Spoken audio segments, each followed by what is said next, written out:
પ્રકરણ 20 હરણ. એકવાર રામબાઈ ખેતરમાં એકલી સાંતીડું આંકતી હતી. વીરજી કોઈ બીજાના ખેતરમાં કામ કરવા ગયો હતો. બપોરનો તાપ ચડ્યો હતો. સાંતીને ખેંચવા બળદ ન હતા. જાતે હાથે સાંતી ખેંચીને ચાલતી હતી. બળદ કૂવામાંથી પાણી કાઢવાના કોસ હાંકવામાં વપરાતા હતા. અચાનક બપોરે 12 વાગ્યા અને રામબાઈ ખેતરની વચ્ચોવચ ધબ અવાજ સાથે નીચે પડી. બેભાન થઈ ગઈ. એકાદ કલાક સુધી તે બેભાન જ રહી.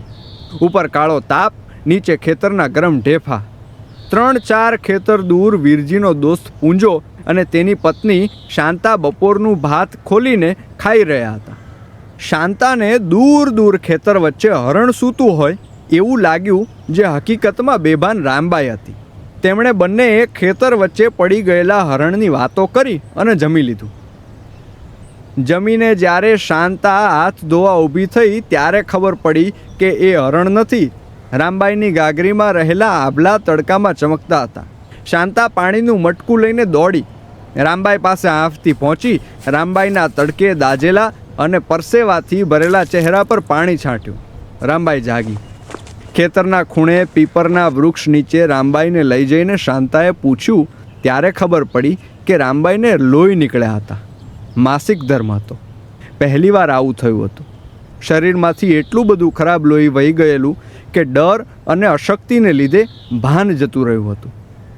રામબાઈના જીવનમાં તો ક્યાં કોઈ બીજી સ્ત્રી હતી? તે એકલી હતી. સાસુ કે પાડોશી પણ ન હતા. એ દિવસે શાંતાએ પોતાની તે દિવસની મજૂરી જતી કરી અને રામબાઈને પોતાને ઘરે લઈ ગઈ. રામબાઈ, હવે તું માં બની શકીશ. આ લોહી નીકળે ને એટલે કુદરત માં બનવાની હા પાડે છે, તે બોલી. એ દિવસથી રામબાઈ અને શાંતા એકબીજાની પાકી દોસ્ત બની. એકબીજાને ત્યાંથી દાતરડી, કોદાળી, પછેડીથી માંડીને ઘરે બનાવેલા શાક કે લાડવા લાપસી પણ અદલ બદલ કરવાનો વ્યવહાર થયો. ક્યારેક સાથે મજૂરીએ જાય, ક્યારેક ભેગા ખાય, ક્યારેક નદીએ કપડાં ધોવા કે નાહવા પણ ભેગા જ જાય.